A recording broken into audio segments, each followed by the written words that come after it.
Shut up and sit down.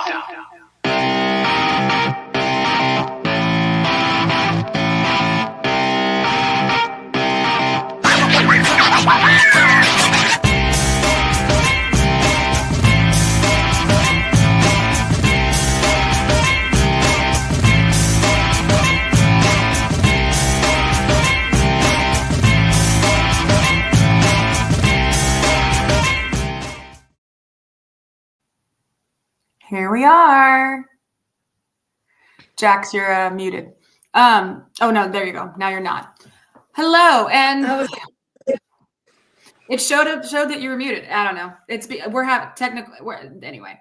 There's always something random, technically challenged when we start these podcasts. It doesn't matter what time of day. But anyway, hello, welcome. It is not Monday. God, dog, my days are messed up. Tuesday, super late at night, but we're doing it for a purpose and a reason. Hopefully it works out in the latter half of the podcast. But hello and welcome to Pardon Me, Alex, the only lumberjack basketball podcast on the market. We're doing another double episode with 2 games. That's what double means, 2 games. First, we'll talk about the game at Southeastern. There's so many cardinal directional schools in our conference. Yeah. Not that I get them confused, but I always am saying the wrong. Yeah. Anyway, it's all the Louisiana ones. Northwestern, right? Southeastern. Yeah, exactly. And I'm just like, okay. And plus they were back to back. And so that's even more confusing for me. And so anyway, here we are. We're going to do the Southeastern Louisiana game on the 3rd. And then of course, we're going to talk about the game from last night, Monday night at McNeese and Lake Charles. So a little bit later in the podcast. So again, doing another double episode tonight, catching up, and then, being ready for the game on Saturday back at home. Anywho, let's get started. So to kick us off. So yeah, apologies for all the double episodes, but the first one was before Christmas. The second one was after New Year's. And now this one, there was only one day in between the games. So it just kind of gets tough to do them all separate. Yeah. And yes. And also the fact that the 4-game road warrior, 4 games in literally a week is wild. Let's just talk about that there. Yeah. There was a game in Commerce and then game in freaking Northwestern, and then boom, game in freaking SELA, and then boom, game in McNeese. That's a lot of games within, a Monday to Monday span. That's a lot. Yeah. And, driving from Nacogdoches to Commerce, and then Commerce to Northwestern, and then back home, and then driving again to Hammond, Louisiana, and then going from Hammond to Lake Charles, and now Lake Charles to home. They made a trip back home in between those, but that's a lot of time in a bus. Let's just say that. It's a lot of traveling. So whoever decided on that road stretch can kick rocks. That's wild. I agree. And man, we wanted to go to the SELA game on Saturday, but for one, we don't have to tell y'all it's a long drive, but also it was not convenient either way for us to drive to the other and carpool because of the different route. Even though the way you would drive from Nac to Tyler is an hour and a half, it was only, if I drove myself to Hammond from Tyler, it was only 30 minutes more than the drive from Nacogdoches to Hammond. So it's like, if I would have went to Nac and rode with you, I would have added an hour and a half to my trip. Whereas if I did it myself, I would only add 30 minutes. And that's just one way. So it gets tough, and just a long way. It's just a long way. Anywho, so yeah. Saturday, January 3rd at the University Center in Hammond, Louisiana.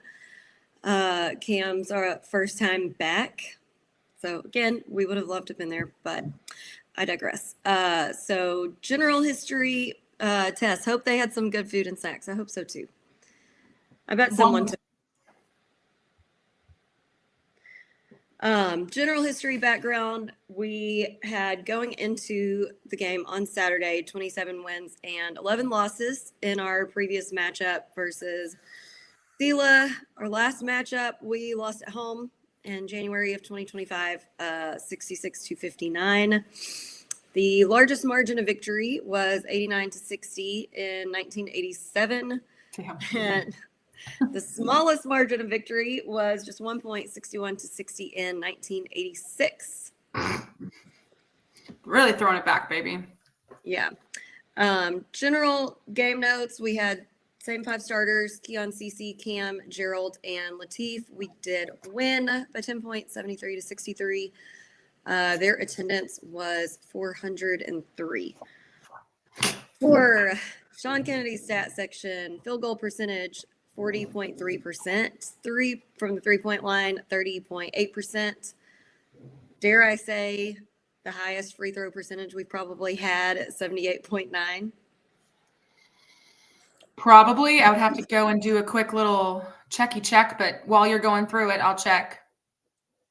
Okay, points in the paint, we had 26, points off turnovers, 16, second chance points, 14, 7 fast break points, 28 bench points. The score was tied twice and the lead changed twice. We had a total of 43 rebounds, 16 offensive, 27 defensive, 12 fouls, 12 turnovers. They also had 12 turnovers. We had 7 steals. Huh? If you don't count the Pepperdine game, yeah, that's our highest of the season. The Pepperdine game, we literally shot 1 free throw and made it. That's amazing. I don't think I've ever seen that before. But yeah, so if you don't count that game, it was our highest of the season. Continue. I can't believe I forgot a 100%. But probably since there's only 1 free throw, I'm like, that doesn't count. It does not count to me. It's just not. It's not real. It's not realistic. No. 7 steals, 5 blocks, 9 assists, and our game leaders leading the way. Well, Keon and Latif both had 17 points. Latif had also 7 rebounds, 2 assists, 1 block, 1 steal. Keon had 5 rebounds, 2 assists, 1 steal. And we had, I'm going to try to say it correctly, Ahmed, 9 points, 1 rebound, 1 assist. Jose says, Alex, that looks like a suspicious beverage. It's a school night. Hi, Jack. It's a freaking poppy. Give me a break, Jose. It did look like a beer, though. But, I mean, no judgment. Okay, fair. No judgment if it is or was, but it is a freaking poppy for those who are so concerned about my drinking intake. But I did have a beer earlier, but that's here nor there. Your girl got a sensitive tummy. Who do you have for your player of the game against SELA? You know what? I'm gonna just give it to Ak, because we Teef and Keon always are gonna be most likely at the top of this list, and they're most likely gonna be our point score leaders on any given night. So anytime we can get someone new in the top point listing makes me happy. And I think this might be the first time that Ak has been listed on the top scorers. So and game leaders. So I'm going to give it to Ak. 9 points, 1 rebound, 1 assist. I mean, here's the thing in my little soapbox with him. So far this season, I mean, that was his best game by far. And I feel like he's getting better and better and better every single night. And that's just going to happen because everybody knows, like, the more you play, the more you're in competitive games like that, like, the better you're going to get. just with anything, the more you practice and you're in good competition, the better you're going to get. So I feel like Ak is just getting better and more confident. I think that's also like the big thing with any sort of sport, but especially like these guys, is the fact that, you know, we have a great coaching staff that is really giving them confidence to get out there and, you know, make plays. And I feel, well, and even in the next game, in the McNeese game, regardless of the result, like it was the same thing. Ak played really well in that game as well. And so I just feel like more and more and more he gets to play and the more minutes he gets on the court, it's just going to continue to improve, which is amazing because, again, usually when he's at that point guard position, and we all know that Keon cannot play the entire game every single second of every game. He's going to need a break at some point. So having reliable guys off the bench, especially in that position, is important. Could not agree more. I'm glad that you chose him because I was going to give him a special little shout out. If you didn't, I went with Latif for the player of the game on this one. He led in scoring, pretty close to a double-double, 7 rebounds, and had something in every column, 2 assists, 1 block, 1 steal. So super well-rounded performance from him, per usual. But yeah, I agree. I mean, his three-point percentage in this game was a lot better. I mean, it was 3 for 8, but in any way that you look at it, you're like, oh, but you know, he still missed 5. But that's a lot better of a percentage than it had been recently. So I feel like we're in a good kind of vibe there. I like that he was 100% on his free throws. I mean, he only took 2, but still, anytime we are doing well on free throws, I mean, considering how we started the season and how where we're at right now, I mean, free throws they still can be a thorn in our sides, but we've gotten a lot better, I feel like, at the free throws. So yeah. And then, Laura, yeah, Ak was amazing last night. So there you go. See, that's what I'm saying. Like, she was there in person. We were watching on TV. We'll talk about it. Don't worry, Laura. We'll talk about it. Like, I mean, it was obvious that he was playing really well last night versus McNeese. And so again, that's why I'm just so tickled to see him on the game leaders list on that for this game versus SELA. And then of course, Keon is Keon. I mean, it's just, you know, same day, different font or whatever for him. It is wild to me when I see like, well, you can go ahead and talk about Teef more, or in both of them. I'm still looking at the stats, trying to understand the craziness that is the huge disparity between offensive rebounds and defensive rebounds. Well, I mean, it's a lot harder just in general for any team to get offensive rebounds. And honestly, I feel like I've been harping on it too much lately because the last few games that I've watched on TV, the announcers are saying how well we've been doing rebounding this season. So I'm probably being too nitpicky. I think that we've just been doing so well on the defensive rebounds that it makes the offensive number look very pale in comparison. Yeah. In fact, it's probably the offensive boards that are about average, and then we're just killing it on the defensive boards. It's just, you know, I mean, I know it's harder to get the offensive rebounds. They're just so much more important because you can get second chance point opportunities.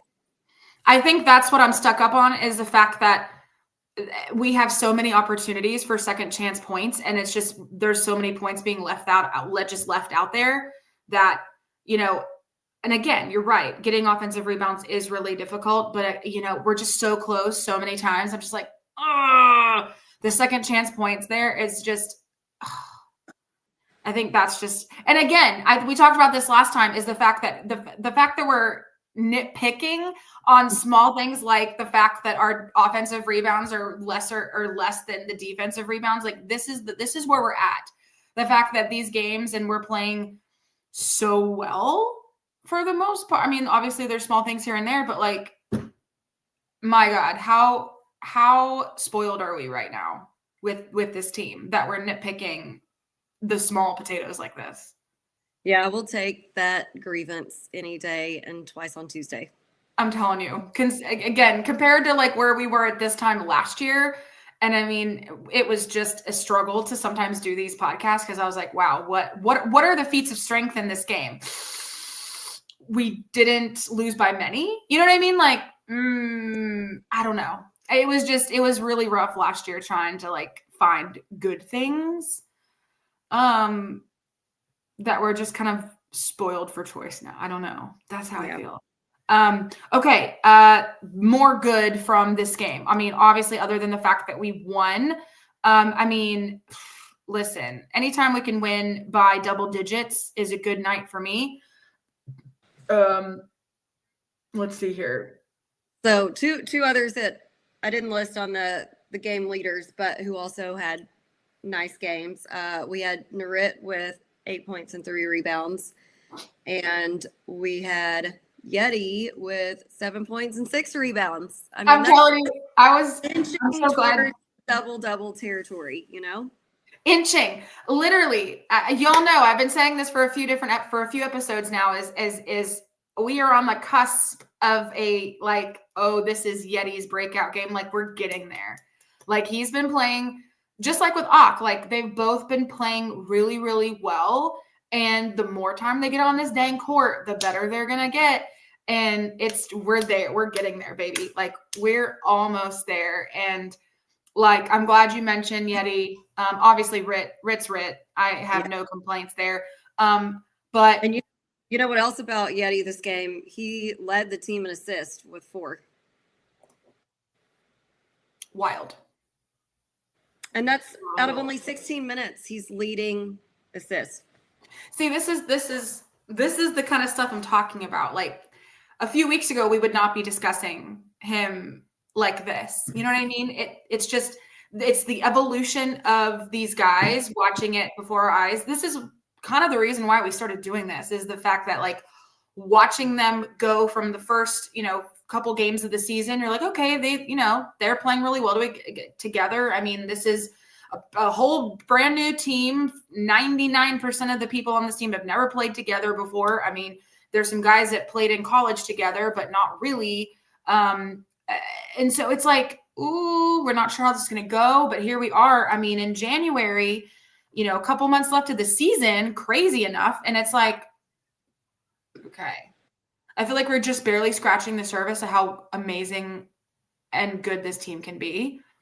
You know what I mean? And then that's crazy to say in January because like, and especially off of last night, you're like kind of down in the dumps a little bit, but I'm not really that mad. I mean, I'm mad, but I'm not mad. That's like, I know, I understand what Dylan said last night. I know nobody else is going to understand this, but Jacqueline, myself, Nick, and Dylan. But like he said last night, like, I'm mad we lost, but I'm not mad because yeah, you know what I mean? So we'll talk about that more, but I feel like we're just scratching the surface of how well this team can really, really like mesh and play together. So yeah, good stuff. Good stuff. Let's see here. Even Marcus got on the court during the SELA game for 9 minutes, scored 2 points. Let's see. L got on the court for a little bit, scored some points.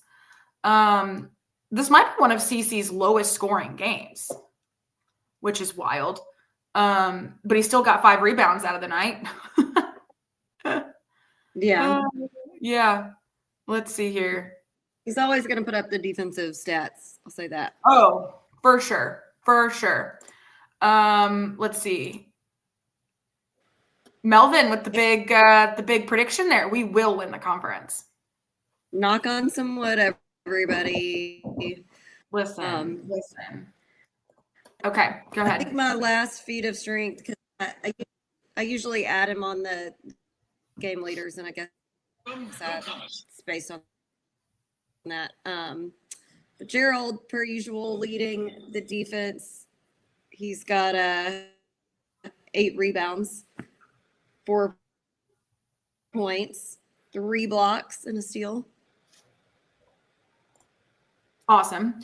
For some reason, that was lagging, so I was just waiting for it to finish saying what you needed to say. I don't know. All my tabs are closed. I don't know what the deal is. I would love to. I don't know. Anyway, we started off good. Let's see. Yeah, I think my other, positive from this game would be the bench points, 28 points. Second chance points were in double digits at 14. The free throw percentage was extremely high, which, again, like we said earlier, that's other than the Pepperdine game where we only shot one and made one. That's the highest of the season, and I love to see it. Let's see. For 17 to our 12. We also didn't have as many personal fouls as them. They had 17. We had 12. And let's see. They had 8. We had 7. Okay. Yeah. Good. Love to see it. And we had the same number of blocks, which is wild, and the same number of turnovers. You don't usually see that. Let's see here. Dennis, the rotation is exceptional. We are close to going 10 deep. Not there yet, but close. Feel like we can go 8 deep every night, 9 to 10 deep occasionally. Yeah, no, that's solid point. I think as the season progresses, we probably could get to 10 deep.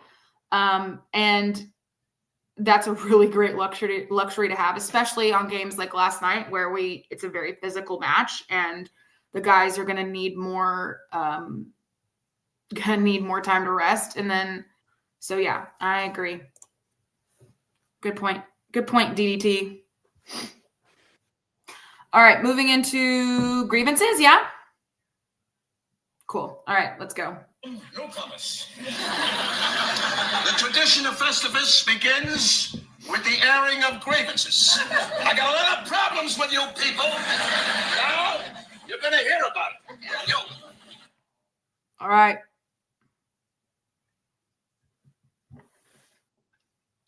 You want to go first?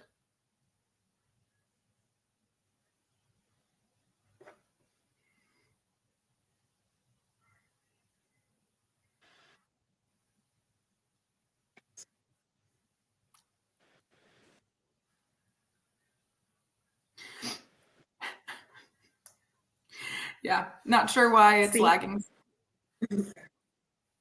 That's like a 45-second delay. I don't know why it's doing that. Okay, well, I'll just go first then. So,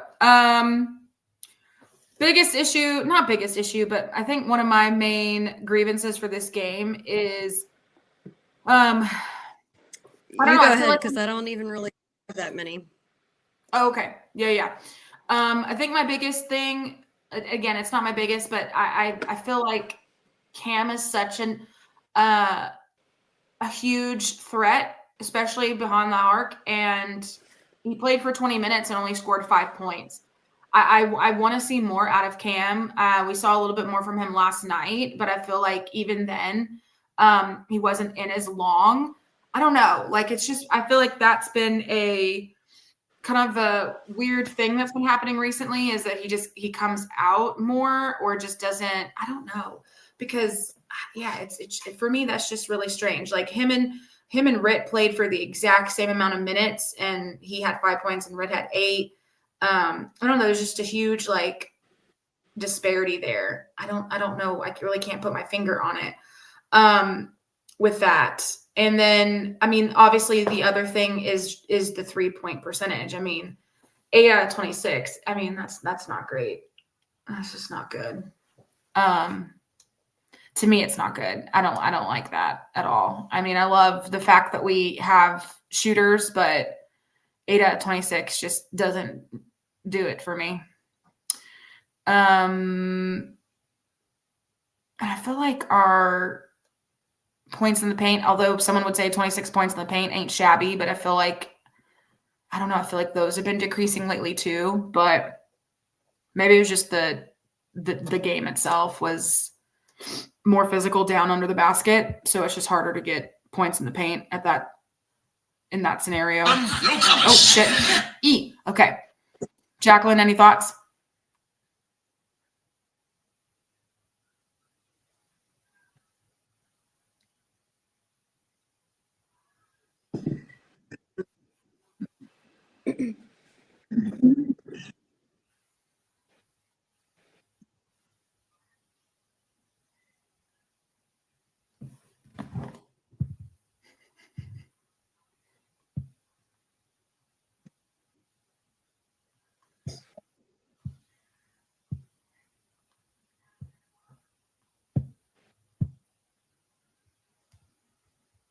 That lag is so bad. I really don't have many this game. I'm having to stretch to really think of.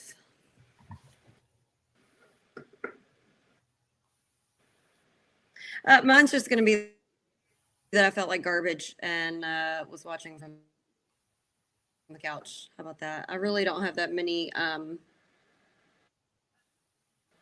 grievances on the game itself. Okay. All right. So she's going to come out and come back in again. I don't know why it was working fine when we first started. So sorry. Anyway, so let's see. Moving on from this, I think in terms of this game, again, 10-point win. I'll take it. I mean, such a crazy road warrior schedule that, you have to think by now the team is just so tired. I mean, they've played 3 games in the span of 5-6 days. And then they have to travel yet again from Southeastern to Lake Charles and have a day of rest and prep Sunday. That's it. Day of rest and prep in between these 2 games. And I just feel like that's just not enough, but that's me. So moving on to game number 2, waiting on Jax to get back in the room while I click over to that game.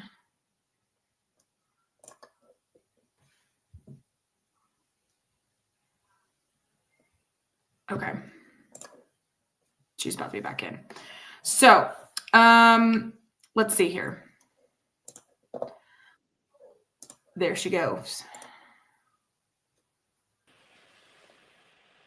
There we go. Fingers crossed. It's working okay right now.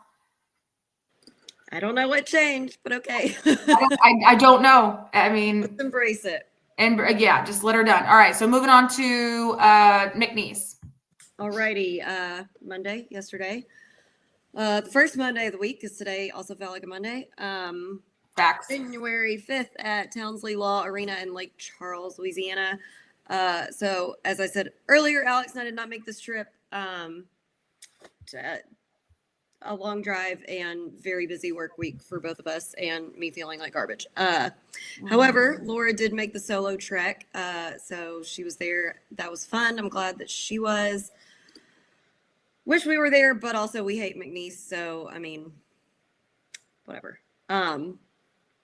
General history, background info we had going into this game. Laura said, not down in the dumps about last night. That was a tremendous game. We agree, and we'll have more to say on that momentarily. Going into last night's game, we had 29 wins and 22 losses in previous matchup versus McNeese. The last matchup we had, we lost at home big time, 95-64 in March of 2025. Largest margin of victory was 86-57 in 2016. Smallest margin of victory was 55-54 in 1991. And Alex is going to give us the Southland Conference standings as of today. Yes. So lots have happened. Lots of things has happened.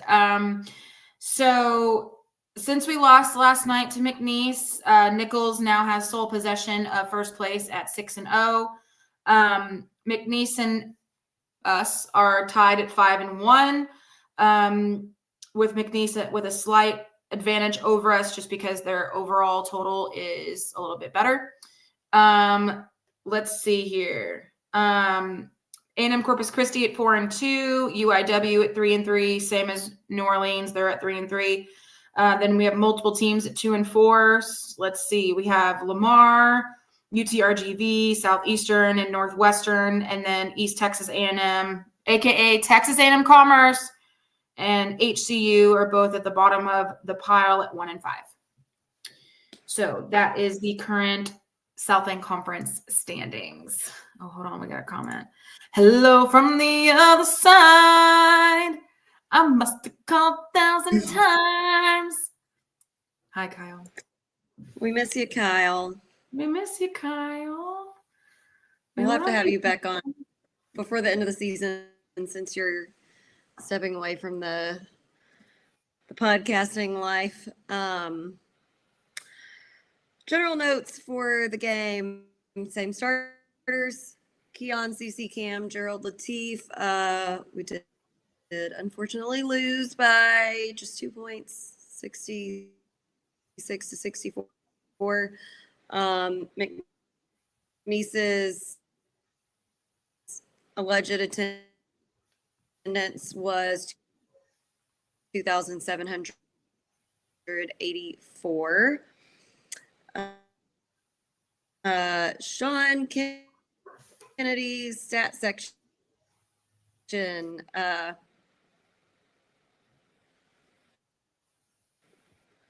Hold on just a sec.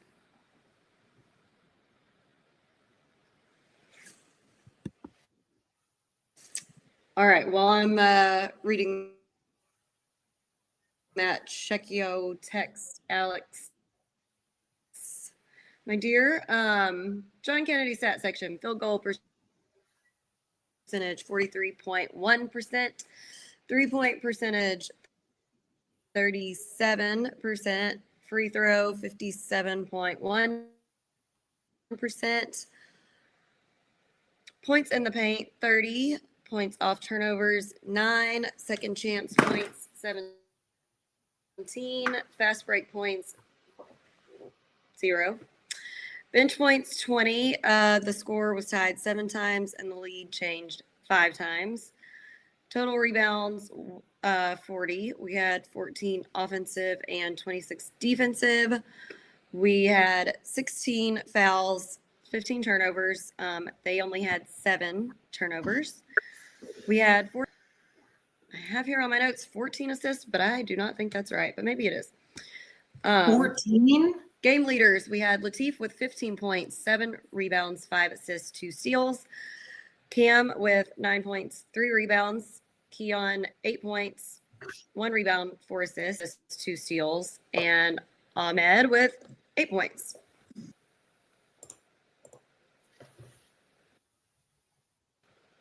Got it. I literally just now got your text. The network is wild.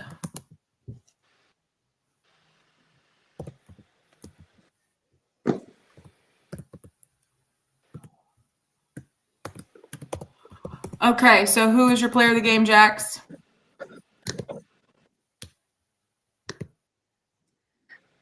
I went with CC for this game. Not our highest score, but I feel like it was a pretty solid performance. Very, very close to a double-double, 8 points, 11 rebounds. He also had 3 assists, 2 steals. Few mistakes on his part that I'll cover in the grievances, but lots of clutch action from him, which is one of the spots I feel like he shines the most. So, no, I couldn't help but agree. There's been so many times and the past couple seasons, and obviously this season, that CC is just constantly making clutch plays and making, just crazy, outlandish rebounds, and like he just flies through the air, and when he's just always there when you least expect it. So I love that, and I agree. CC played amazing.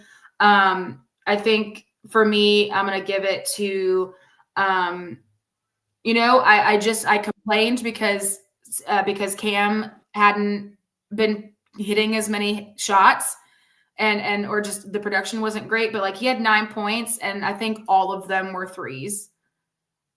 So, right. I don't have, I took the stats off. I closed out because I took everything off my computer so that our freaking feed would be rolling. So I'd have to literally go on my phone and look at the stats.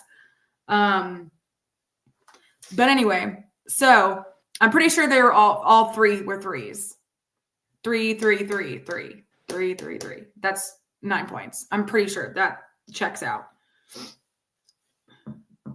I'm gonna check it, but okay, you check it. All right, but in the meantime, we're gonna bring on our bestie Kyle because he wants to be here.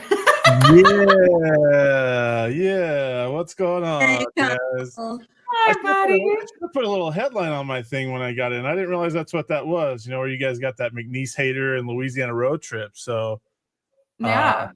good times. You know, the only time I've been to Louisiana was with you guys a couple years ago when we went to Northwest Natchitoches. Is that how you say it? Natchitoches. Yeah. Natchitoches. Good times. Good times. Yeah. So. That was a good time. That was, man. We miss going to games and seeing you. Yeah, I think it popped up in my memories the other day on Facebook. The first time I ever went to NAC, and they had that Whack Hoop reserved for Whack Hoops Digest on the, oh, it's crazy to think that it's been 2 years now that you guys haven't been in the Whack. Yeah. And it's been, what do I want to say, 4 years since I went to NAC. Well, I went for the first time. I mean, I was there a couple years ago and stuff like that, but your Jacks seem to be pretty good. Not gonna lie, at least better than they have been over the last 3-4 years. So that's true. Maybe it's the South one is kind of weak. Maybe they just don't have to come to Utah Valley a couple times. I don't know. It could be making a difference, so they don't have to go to Riverside, California, Orem, Utah, St. George, Utah, Cedar City, Utah, and Seattle. So they get to stay in the vicinity of East Texas and, West Louisiana, I guess you could say. So that's, I don't know. Maybe that's to their benefit, right? I do think the travel does have some bearing for sure. For sure. But yeah, they don't have to travel as far. I mean, there has been a huge decrease in the amount of flying that the boys have to do.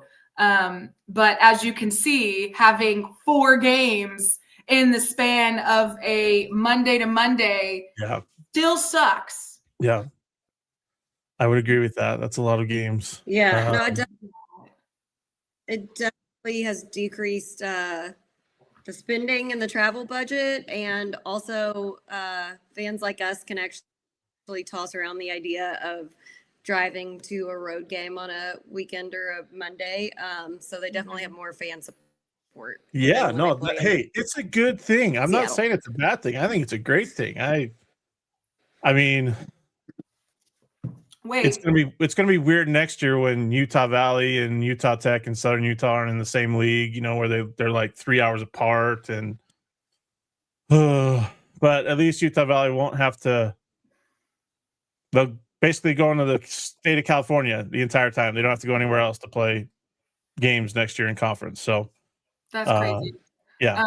We also have another guest who would love to weigh in, I'm sure, on this because he talks about this all the time.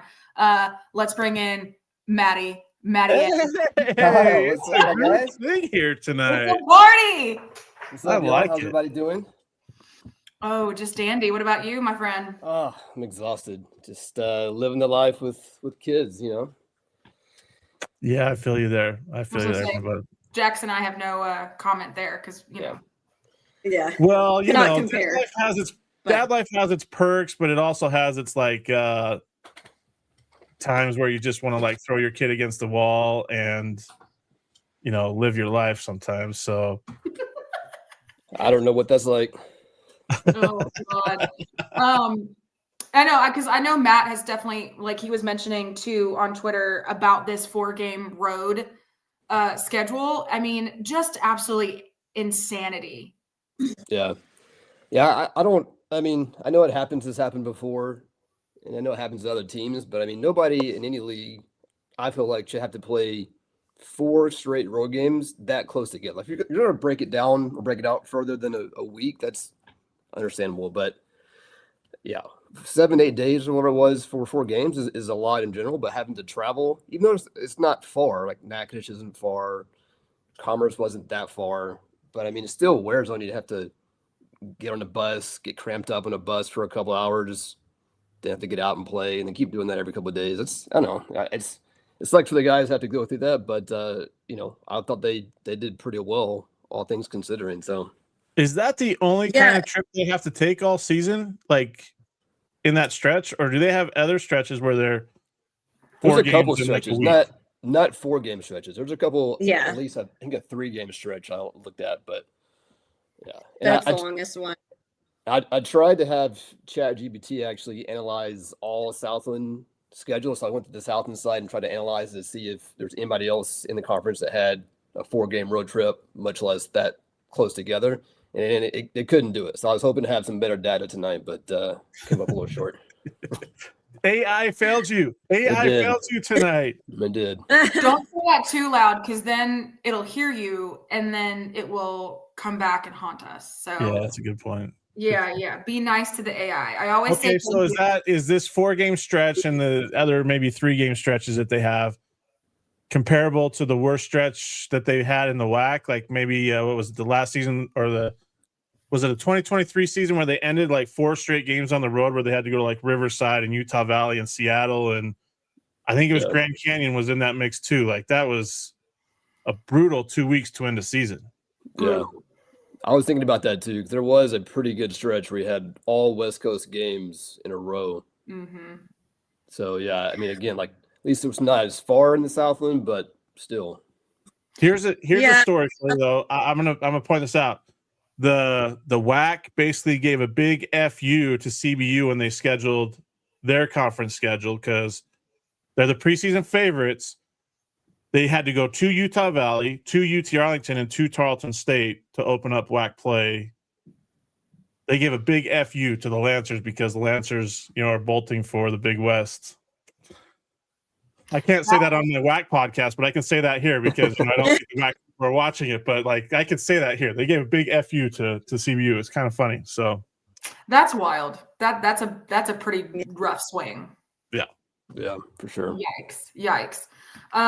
So this McNeese game, it was obviously a very highly talked about and advertised, and I think it was definitely as advertised. Like, we knew this was going to be the game of the season. I mean, I feel like anytime we play McNeese over the last few years, it's gonna be this type of game, and then moving forward it will be as well. I mean, over the past few years, McNeese has just really loaded up somehow, and recruited.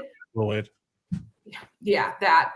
And they're good. Like, I can't sit here and say that they're not. I mean, but I do think they are beatable. Obviously, they are beatable. They've already gotten beaten once in conference. And so that game was easily winnable last night. Did you just say easily winnable? Like, what game is easily winnable? Well, I mean, outside of the Commerce game when they like blew it open with like a I think if we would have played them. Is the Southland Conference tournament still at McNeese? Are they still doing that in Lake Charles, or is it somewhere else? It is.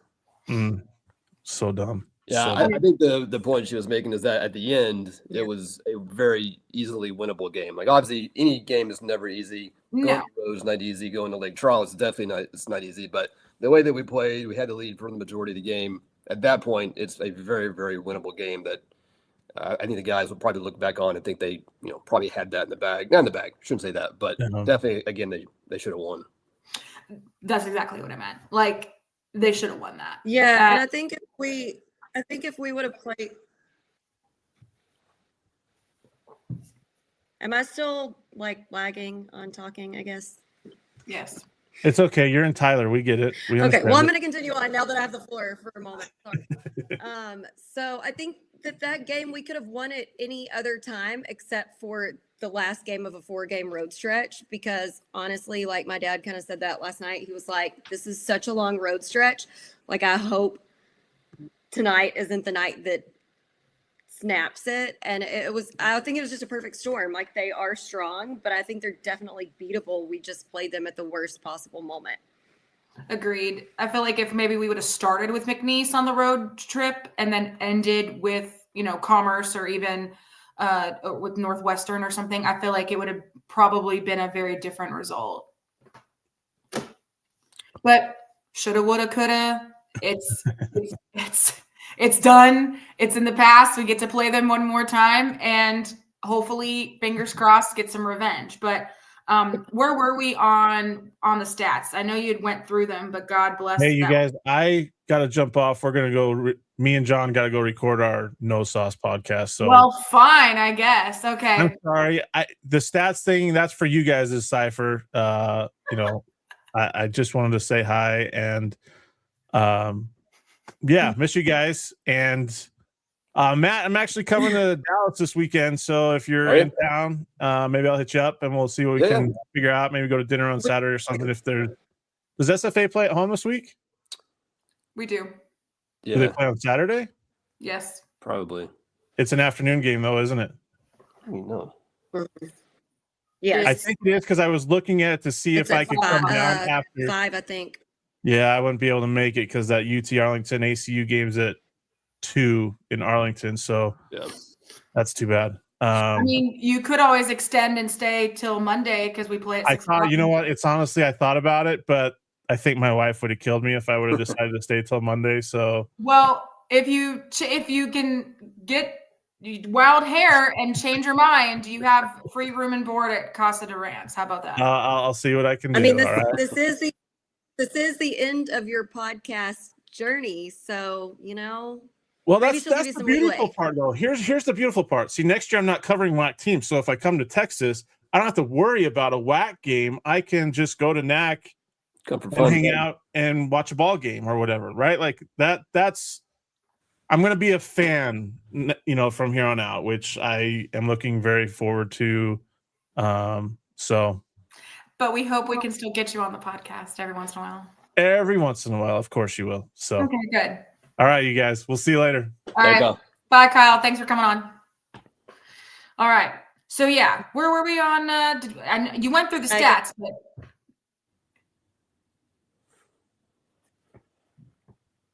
Huh? What was that? Feats of strength. Feats of strength. Okay. All right.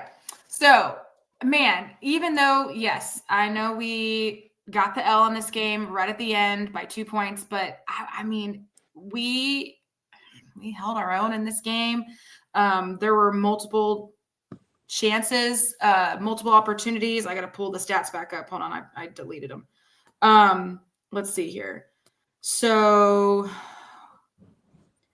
Latif with his 15 points and 7 rebounds, outstanding. And yes, all of Cam's points came from threes. So that is what I was going to say was why he was my player of the game there. I mean, his threes came at really clutch times. And so I got to give it to Cam because over the last few games, I feel like his production, again, no fault to him, but like they just haven't been getting him the ball as often or just not playing as much. I mean, compared to the other starters, he played the least amount from the other starters. I mean, Latif had 33 minutes, Keon had 32, CC had 32, he had 18 minutes. And so it's like, I feel like he's just not in the game as much, which is when you're hitting three, like, what are we doing on that one? But that's a grievance. But anyway, so yeah. Yeah, he seems to split that time with Narit almost half and half. How many minutes did Narit have yesterday? 22. Yeah, so it seems like Coach splits that pretty evenly between those two, kind of a similar role. Very true. Yeah, I agree. I mean, and Rit had exactly the same. Mm-hmm. Had 2 threes. Let's see. Yeti coming in with 19 minutes, and that was due to the fact of our boy JC getting some early foul trouble, but they had the exact same minutes. Any other feats of strength that you or Matt noticed about the game last night?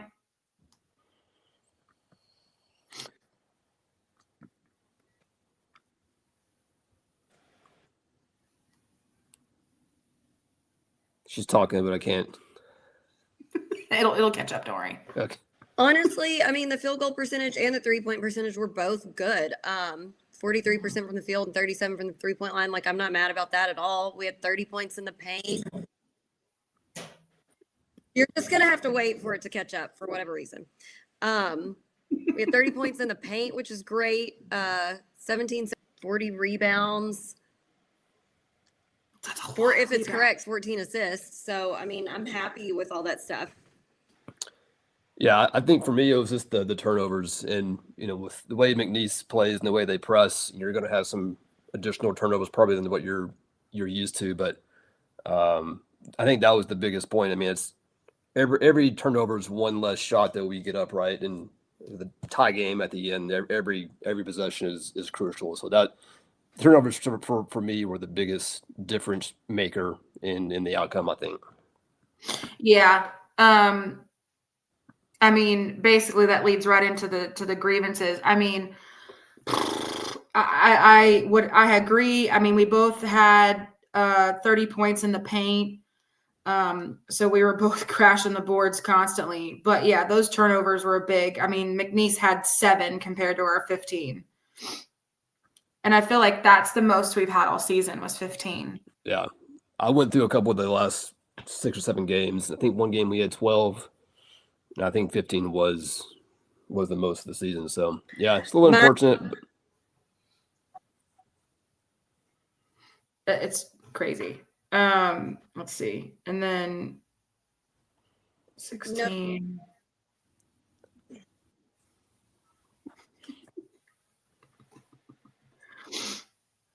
Go ahead, Jacqueline. Y'all just give me a signal when I can talk, and I'll go. Go ahead. Okay. My biggest grievance, I was saying, on the turnovers was the fact that it seemed like we had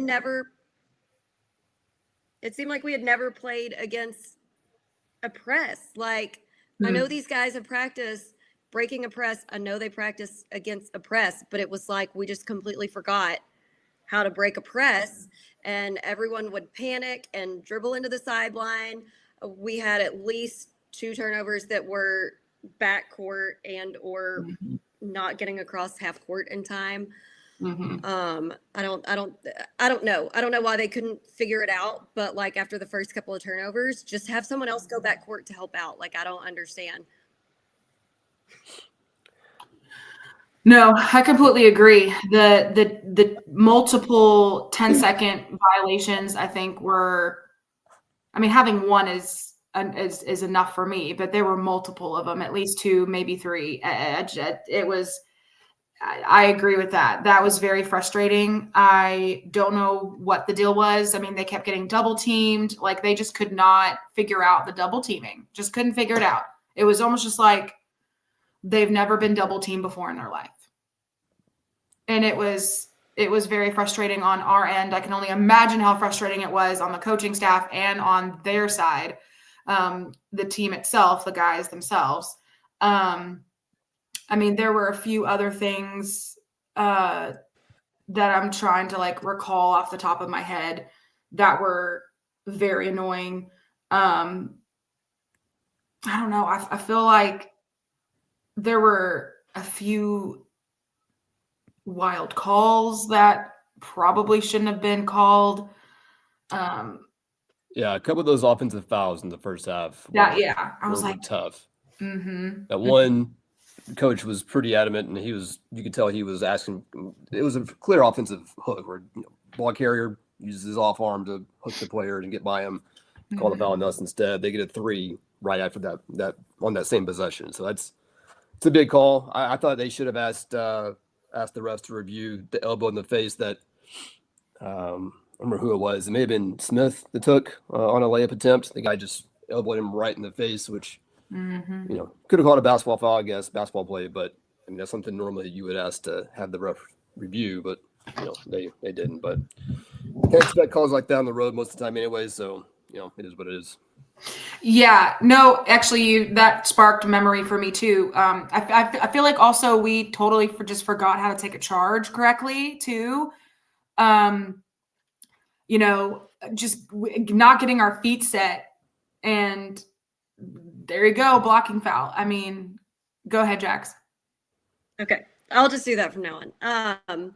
No, there were a few though, because my dad does not typically rag on the officiating. There were several calls that he was like, that's just not good. And a couple of the charges that we took that the announcers tried to say, oh, he didn't have his feet set. And here's the thing. yes, you should have your feet set. However, if the offensive player lowers their shoulder and mows you over, it doesn't matter if your feet are set. That's an offensive foul, and they took a charge. And one of those happened at least once, and they were like, oh, well, he didn't have his feet set. And I'm like, that doesn't matter. It's still a charge. And then there were a couple where my dad was like, literally, our defender jumped straight up in the air with arms straight up, and they call foul. Like, where's the foul? He's going straight up and coming straight back down. Like, not a foul. There was another call, but now I'm blanking on it. But anyway, and the announcers were trying to say that there was an SEC official officiating. And I'm like, if that's the case, then it is bottom of the barrel SEC. Yeah, no, I agree with what you're saying. It's just funny to me. All I ask for is, you know what, if we commit a foul, that's fine. That's fine. But if they also on the other side commit the same exact foul, I want just some continuity and just some fairness in the fouls. You know, the home court advantage is real sometimes, and I get it when we're at home and we get the foul in our favor or something. Yeah, of course it feels great. But at the same time, I'm like, I'd rather just have fairness and more consistency from the zebras than sometimes with what we get. I don't think that's a lot to ask. I mean, if they're going to call it on us, call it on them, and vice versa. That's fine. At least everybody is on an equal playing field, you know, and everybody's being, held accountable. Let's see, Gary Lee. Our guys played great. Looking forward to McNeese coming to Sawmill. Absolutely. No, I after watching last night's game, like I said, it became glaringly obvious that, yeah, McNeese is good, but they're not out of reach. I think, everybody just kind of puts them, when I say everybody, I mean a lot of people, especially in college basketball and mid-major, have been putting them on a pedestal over the last couple seasons. And again, fair, they won the conference last year, but I don't think that they are the same team as last year. Obviously, they have weak spots. Obviously, they just barely won last night from the hair of their chinny chin chin. A few more balls going in our direction or a few more fouls going in our way, and this would have been a totally different game. Again, I don't think they're anything to write home about. They're not. I don't think they're special one bit. Yeah, I'll agree with that too. I think they definitely were a much better team last year, at least at this point. When you take in so many transfers like that, especially high-level transfers that want the minutes. Sometimes it's team chemistry is tough to get going. So they still have obviously a lot of time to get better, just like we do. But correct. Yeah, I'm looking forward to that game too. I just wish it wasn't on a Monday because I don't think I'll be able to drive from Dallas to NAC for that type of night. But I always hate the bigger games of the conference, aren't on weekends for everybody to attend more. Because even last night, I mean, they had a decent crowd, but I didn't see what the attendance listed was. But I guarantee you, it would have been a lot better on a weekend. So it's unfortunate for them too. The attendance was 2,784, apparently, according to. Yeah, that's less than double they had in the weekend. They had over 4,000 the weekend. So I mean, yeah. And it's the game of the season. I mean, for them, it's the game of the season. And you would think that, if anything, they'd want that game to be flip-flopped. That I agree. Having a game like that level on a Monday is wild to me. Yeah. People work. People would love to come in from out of town, but that's just impossible. I used to drive in on weeknights when I was younger and have kids at this age, but it's hard to do at this point. So it's, we might take it to somebody else, I guess. Hey, and I'm sure they'll appreciate it. Yeah. I think I don't want to, I want to do a word because we always do a word to describe this game, but I think my word is just going to be almost. That's my word. Jacqueline? I'm not done with grievances. Oh, I'm sorry, bro. Keep grieving. I'm sorry. I thought you were done. Go ahead. No, I was waiting on an invite so that we aren't all three talking at the same time. So Matt and I discussed this via text with Alex as well, and I'm going to try to state it as delicately as possible. There were a lot of times last season that Keon had to bear the brunt of trying to score and just take it one-on-one. The team and the coaching that we have this season, we don't really have to be stuck in that corner. So I'm just a little confused why it happened a lot last night at the end of the game. We have lots of players that can shoot. We have lots of plays that all of our players know how to run. And so I just don't know why there was so much one-on-one action that didn't come to fruition of scoring. Yeah. And I get both angles because a lot of times I'm in favor of doing things like that, especially, on the road. Let me know what y'all think, and then I'll continue with my grievances. Yeah. If, you can draw fouls, obviously that's one thing. So you get the free throw line, clock stops, and you can score and rack up fouls. But in a game where we're not probably getting those fouls or not getting, those type of buckets, and I think we spent basically the last 3 minutes around the rim and pretty good look still. I mean, Keon got to the hoop. Latif did a couple times as well. They just were dropping, had a couple blocks in there. I think we got blocked a couple times too, which again, I'm not here to second guess anybody because I'm not a coach, but compared to last year where, we weren't a great shooting team, where we got more jump shooters now, especially in a game where McNeese, was somewhat giving us some outside looks. I think they did a better job in the second half, kind of locking down our 3-point attempts. But, knowing we've got guys in the corner that can knock down shots, I hate to kind of always see just one guy go one-on-one. It's not even just one-on-one play. It's, not really drawing up a play. It's just kind of dribbling the top of the key and trying to get by, which Keon's amazing at. No one can stay in front of him. So that's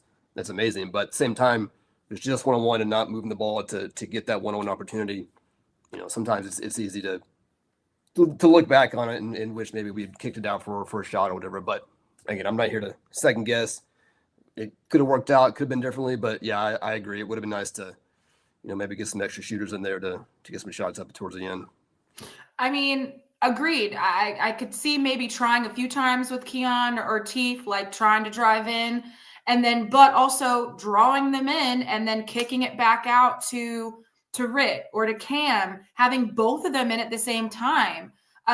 Especially in the last few minutes of the game when it's such a tight game. I mean, just to try something else rather than you just have Teef and Keon just trying to drive the basket every single time, especially when they're just not letting anybody in. I mean, switch it up, try something new.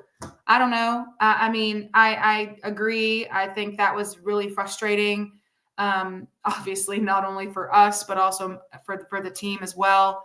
So maybe when we play them here at home, that won't be the game plan in the last 2 minutes of the game.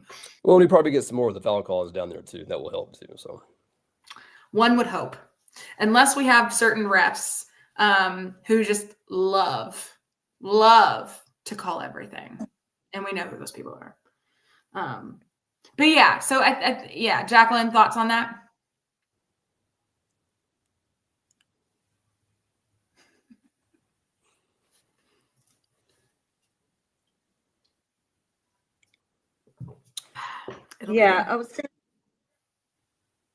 Thank you. I was going to say that's no slight to Keon from myself at all. He's great one-on-one. It's just last season we had to rely on that more. This season we have more offensive players, more offensive plays. We have more stuff. And so I just don't want to see it all on his shoulders when we have a more well-rounded approach. And that's never going to be a game plan on the road because you're not going to get those foul calls. You're not going to get them on the road. Agreed. Anything else from Jax?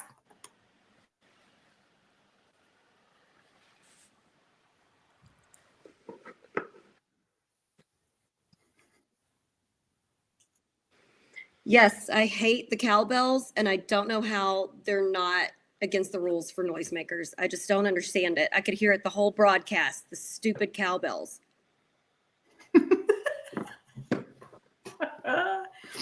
I would agree. I didn't hear them as much as I do like during their football games, but maybe I just missed it. Yeah. I feel like they have a ton more during football, but you're right. But no, I agree with what Jacqueline's saying. I mean, if we can't have, pounding axe handles or whatever, or someone with a megaphone or, one of those little we used to have in the hecklers like traffic cones. So, but those aren't like actually making a noise. It's just something to scream out of.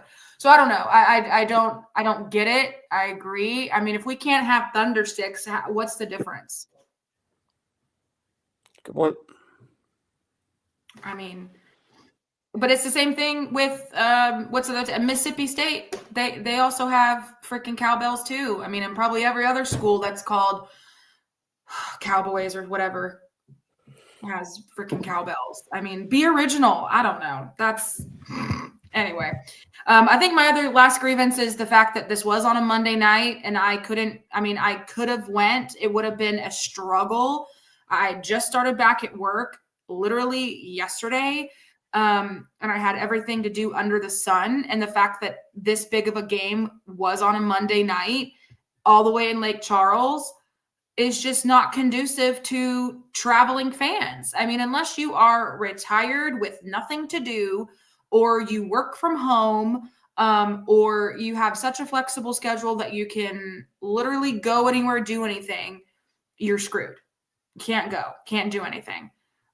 So I would love if in the future, big games like this are, I don't know, not on a Monday night, but at the same time, who can predict what's going to be a big game and what's not? You can't. I don't know. It's just having it on a Monday night is just rough. Yeah, I mean, I feel like ahead of time though, you know who your at least top 4 or 5 potential big game teams or in big games are, where you try to move those to the weekend, just cause. Yeah, or at least split it. Like if one has to be on a Monday, put the other one on the Sunday or a Saturday. And you can also just label it as the programs that have the bigger fan bases and the atmospheres, which SFA and McNeese have that. So even if both teams weren't quite as good, you still have a bigger atmosphere and a bigger game, better arenas, that people need to be able to go see on the weekends. But, whatever. Yeah, they didn't ask us when they did the schedule. Yep. But yeah, no, so apparently logic isn't some people's strong suits, but here we are. All right, any other grievances, Jax? No. Okay. So, like I said, my one word is almost. We almost had it. We almost came home unscathed at 4-0. Almost. But I'm not mad. I'm sad for them. I feel bad, but I'm not mad. Could have been mad, but I'm not mad. Jacqueline or Matt, do you guys have a word that encompasses this game on Monday night? Jacqueline, you can go. Just meh. Solid word. I'll go with tough, just because again it's tough to lose games that you think you played decently well. They were favored by 10.5 points the last time I had looked, which number one is crazy to begin with. That never should have been a correct line. No. But being an underdog against the preseason favorite led for, I think, statistically at the end, 75% of the game. Yeah. And not being able to point out at the end when we had chances. We were up 6 at one point, and they went on a 6-0 run to tie it and never really got it back. It's tough to not be able to execute down the end and watch that. But, it is what it is. I think we played well. There's a lot of positive things you probably take from that as a program and from the staff. So looking forward to the rest of the season. But, yeah, that was tough. No, I agree. I like that word. Tough can go both positively and negatively. So I love that. No, and I agree. The fact that, we lost, but I also think from losses, we also learn a lot about ourselves and what works and what doesn't. And I think that this coaching staff, if anything, is going to take that and truly use that as a great learning experience and understanding, okay, well, when the game is on the line and we're down, 4 points, 6 points, maybe we shouldn't do this, or maybe we should change things up, or, change up our offensive strategy or this or that. And like, I have a feeling that this is the coaching staff that understands that probably better. You know what I mean? I just have that feeling with these guys that they're, Yeah, they've done a tremendous job. They deserve a lot of credit and a lot of praise for what they've done, halfway through their first season. I mean, I agree. Yeah. I agree. I mean, we saw that tweet the other day about how about Coach B being like the number one. I don't even know what it was. First year coach. I forget the actual stat, but he was first for first year coaches. I think maybe in win percentage or something like that. I forget what it was. Yeah. I think I can find it really quickly. Winning games is hard. I mean, a lot of people have, once we went through like the Underwood years where we had 2 undefeated seasons, people think that's an easy thing to do. Winning games night in, night out is a tough thing to do.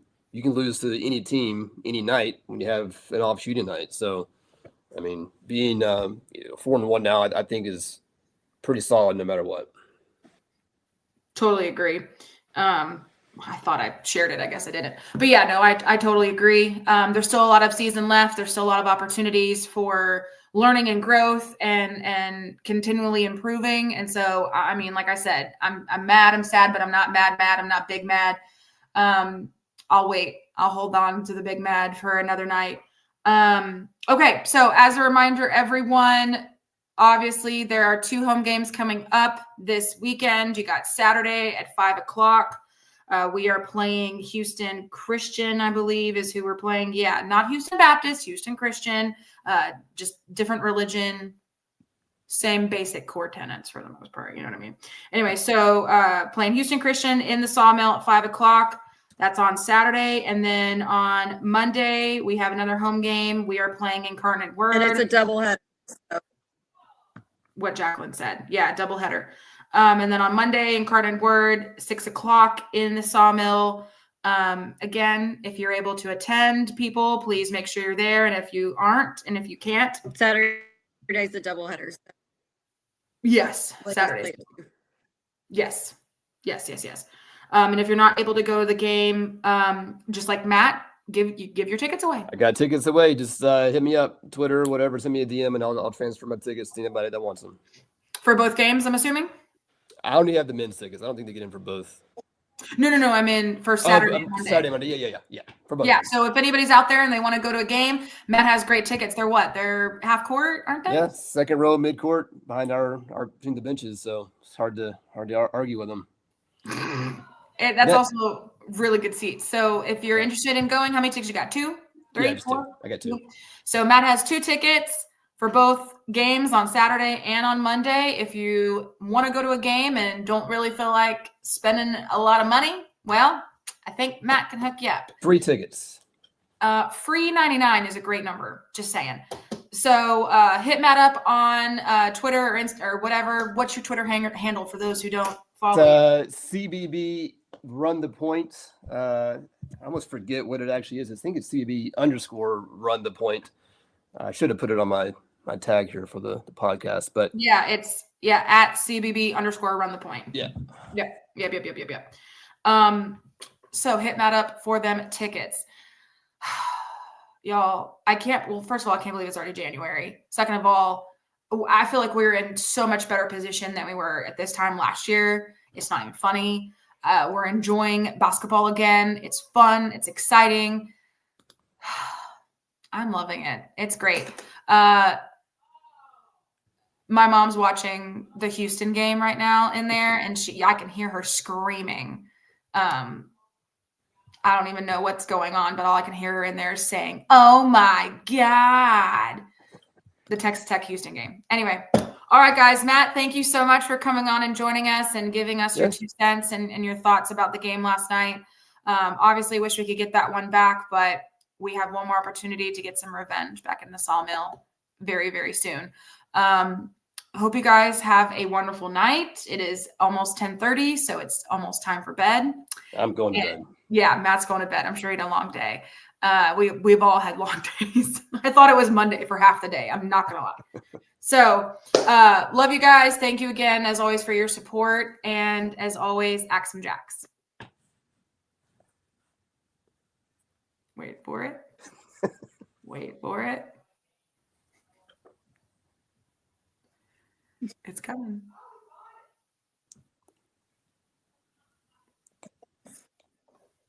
It's coming. Is that it? Well, usually she says with Alex and Jax, and it's coming. It's just delayed. With Alex and Jax. There it is.